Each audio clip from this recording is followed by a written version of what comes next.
everybody, and welcome back for another episode of My Chaotic Budget. My name is Sandra, and on our channel here, we do all things budgeting when it comes to mine or my husband's paycheck. And in this episode, we are going to do a budget with me for February 28th. My husband will be bringing in his final paycheck of February, but it kind of pays for the beginning of March. So I guess it's technically the last check of February, but the first check for March.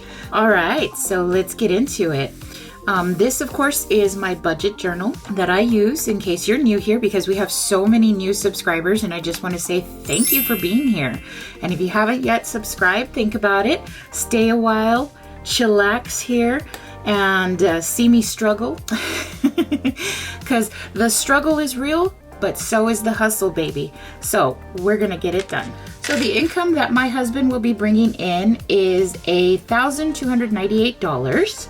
And ooh, you know what? I left my calculator at work. Ba-bam! I have my secondary calculator, which was my first calculator. You never forget your first love. Yes. Anyway, so my lovely calculator here is going to help me out. Oh, and watch this. I gave it a mustache. Yes, Mr. Pink.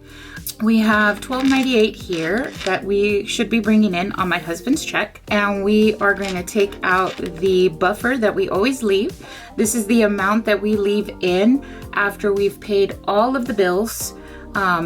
And everything that has to be done with the paycheck before. And this is what we're left with. The account buffer is in there just for any incidentals in case something happens and a bill was more than expected or anticipated, or a bill was forgotten. It can be covered by this. So that's what this $100 is for. Okay, once we take that out, we have $1,198. What I've decided to do for groceries is $250. Dining out, $150, gas will be $80, and spending will be $200. We are gonna have a full 2 weeks before the next paycheck. It is going to be a long 2 weeks.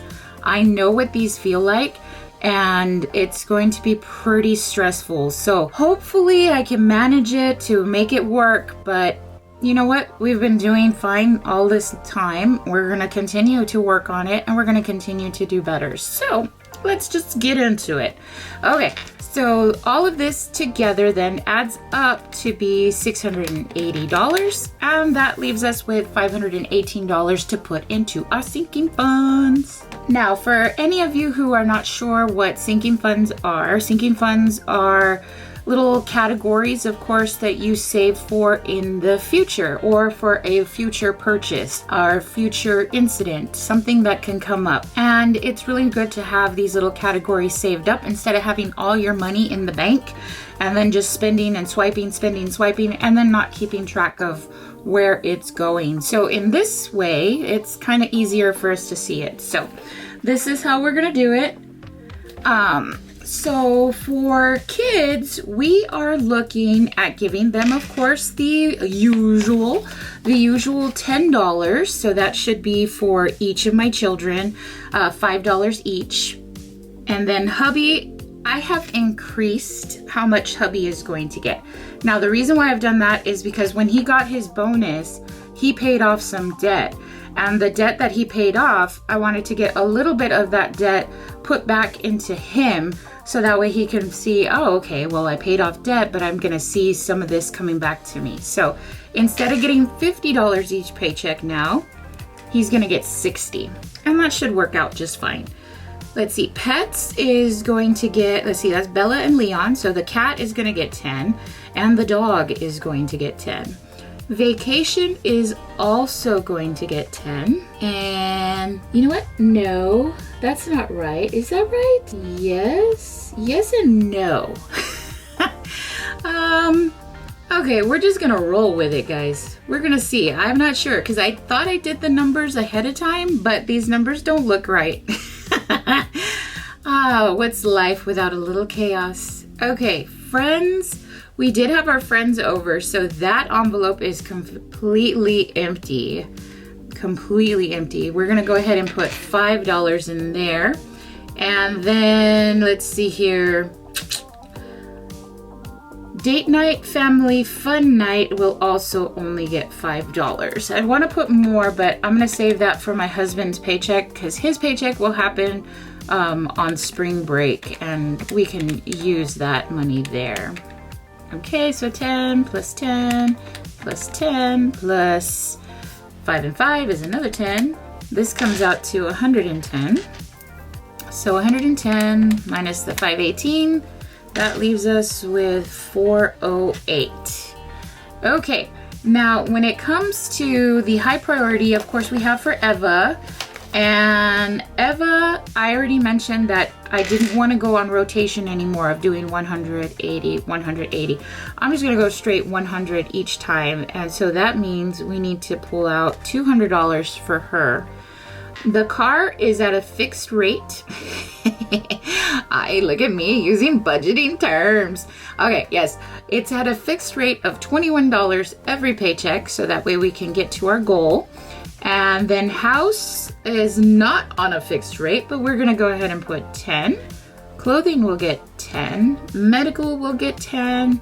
And extra debt will get its fixed rate also of $25 each paycheck. So let's see how much that comes out to. So that's 200 plus 21 plus 30 plus 25. That comes out to 276. So 276 minus 408 leaves us with $132. Oh, that's already looking kind of slim, people. I wish I looked slim. Okay, birthdays. Birthdays is also at a fixed rate of $25. Turkeys is at a $6 rate. Christmas is at a fixed rate of $31. Gifts and holidays does not have a fixed rate, but we're gonna give it 10. So let's see where that puts us. So we have 25 plus 6 plus 31 plus 10. That puts us at $72. So 72 minus the 132 leaves us with 60. And in the emergency 1K, let's see, we have $60. I like that number. So because we have $60, let's put 25. Okay, so 25 in emergency 1K, and then yearly fee gets 12. That has a fixed rate of $12. Back to school does not have a fixed rate. Let's see, we're at 25 plus 12, we're at $37. Let's go ahead and put $10 in back to school. And that leaves us at $13 left. Okay. That should be right. Okay, let's see here. So 25 plus 12 plus 10 is 47. And we will have that taken away from 60. That leaves us with 13. All right, that's not bad. Okay, I am happy with these numbers. And I think, we are good to go. Whenever you're working on your budget, you should try to be consistent with what you do, and all of these numbers are more or less consistent. I know the only couple that usually tend to change is based on what we have coming at us. And so here, I know I usually give the pets only like $5, but I've been trying to build this up because I want to save it for those times when we have those 2-week spreads and then we're running low in our spending money. And then I can say, well, instead of using our spending money to buy the pets, food and snacks and stuff like that, then I can go ahead and just use their envelopes. And then that way I don't have to feel so tight in my budget and then constantly running really low on the spending. Now, the trick here, of course, is that once we get closer to the next pay period, I start using the account buffer. The account buffer only stays in there for like the first week without me touching it. And then when I see that things have cleared, nothing else is coming up, things look good, then that's when I start to put it into the spending. So I really try my best not to use this, and that's how come sometimes we'll have more when it comes to our rollover. When we get our rollover, a lot of the times it's going to be the money that was left in the account buffer, and then whatever little incidentals we had left over from the GDGS. But a lot of the times it comes from the account buffer. And that's how come sometimes you'll be able to see me save on a Saturday at least $100, because that's what I planned for. And it's kind of like I'm planning for my savings, which is awesome. And it helps. It really does help to have this buffer instead of saying, oh, okay, I'm going to put everything into spending and then I have $300 and then I spend it because it's underspending. This has its name and it has its job. And its job is to wait into the bank. It's there to wait until it is needed. That's my method. That's how I do it. That's how I feel comfortable. That's how I feel confident. And I believe that everybody should be able to find those things that work for them as well. So this is our setup here. So this is part of what I do when a paycheck is coming up. I thought I'd go ahead and just kind of give a little bit more detail for those of you who are new. So those of you who are new, I go ahead and I do my pre-payday prep. Deals with my private budget with me. So this is the one that I do off camera. So of course I've already done that.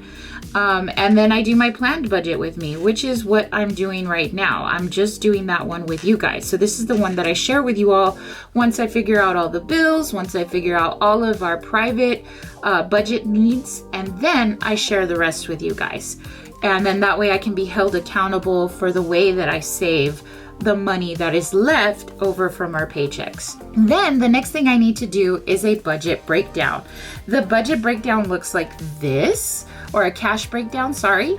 And I use this, I got this off of Etsy, and I use this to help me figure out what my denominations are going to be. I do have it laminated because that's how I made it. When I purchased this, it was just a printable. And then I said, you know what, I'm gonna laminate it because I'm gonna be using that, over and over and over again. And I've been using this same one. I think I got this back either in September or October. And I've been using it almost religiously, every time that I'm getting ready for a paycheck. So this helps to do a cash breakdown. So I need to do that next, and then I need to balance out my totals. So usually what I'll do is I'll take a look at my tracking, which I have not been doing a really good job this time around of my tracking. This is old. I have not been keeping up. And I'm gonna tell you why I haven't, but I'm gonna get back on once we get paid. I haven't been keeping track because we got our income tax money and then my husband got his bonus, and it was just way too much for me to track like this. And I didn't feel comfortable putting all of those numbers out here. And so I'm only gonna share what I'm comfortable doing. And I believe that everybody should feel that way. Don't share more than what you're comfortable with.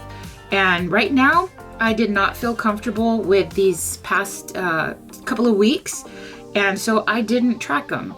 And I will get back on tracking because we've already spent all of the income tax money.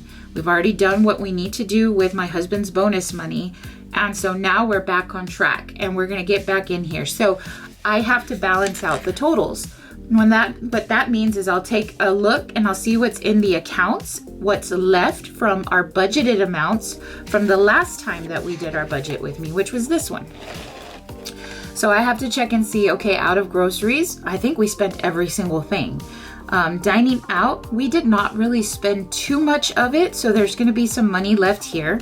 I did fill up my tank with gas, and we spent everything that was in spending. The account buffer though, I believe we still have some money left. We have about maybe $80 or so. So we're gonna bring in about $80 here, and we're gonna bring in about another $30 or $40 from the GDGS, and that should be good. I think we're gonna have a pretty decent amount of rollover, and that's me, of course, figuring things out in a little while. My totals, so I have to balance everything out. Then I need to make my teller slip, and everybody should have a teller slip. I believe that the bank tellers appreciate this, especially if you're taking out large amounts, because then you leave it up to them to figure it out, and they're like, I'm just gonna give you all 20s. I'm just gonna give you all hundreds.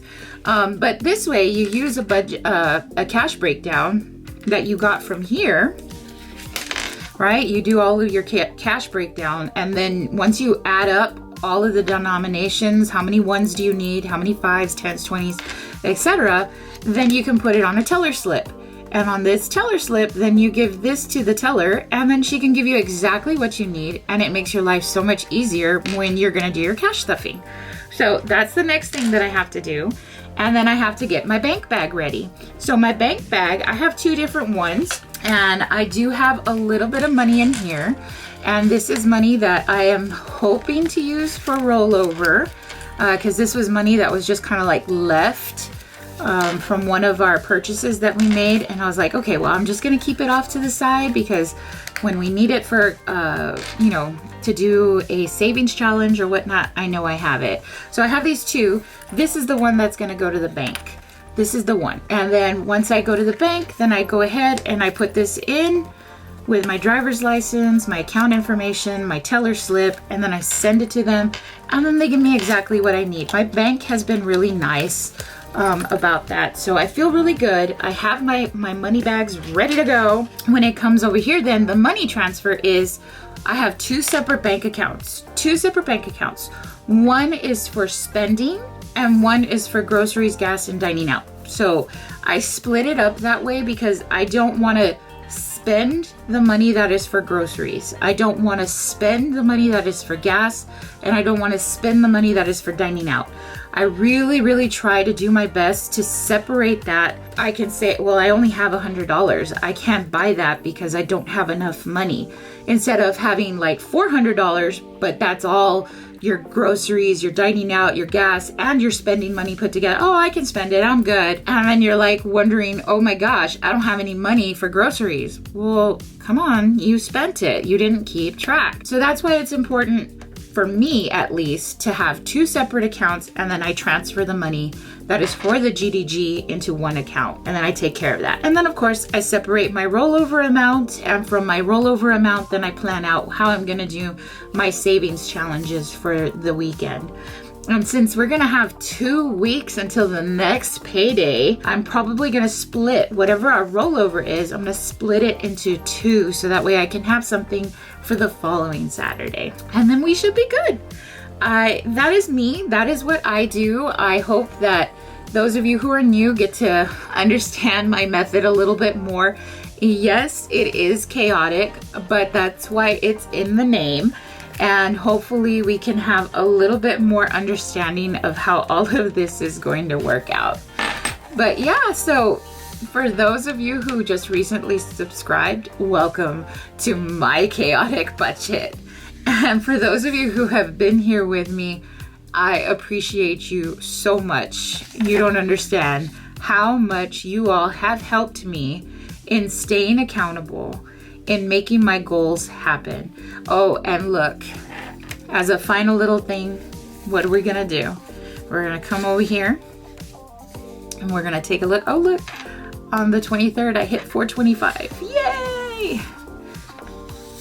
Right here, let's take a look at our goals, guys. Let's take a look. Pay off a firm earlier than expected. I had it here where it was before December 2024. Hell no, I got it done. All right, guys, make sure that you are ready, because once we hit 500, I'm going to be doing a giveaway. I've already mentioned this before in my previous video. I am going to be giving away a binder that is pre-made, and hopefully it is something that you are interested in. And I'll probably end up giving away some money bags as well, but without money. Obviously, if I had that kind of money, I probably wouldn't be budgeting like this. But yes, I want to definitely be here for you guys. I'm going to give away at 500 a binder. I'm going to give away a money bag that's for you to use when you need to go to the bank. And we'll see how the rest goes. We'll see how things go. And I appreciate all of you. Remember to have a wonderful, blessed day. Be kind to yourself, give yourself grace, and know that anything is possible. All right, guys, I gotta go. Bye.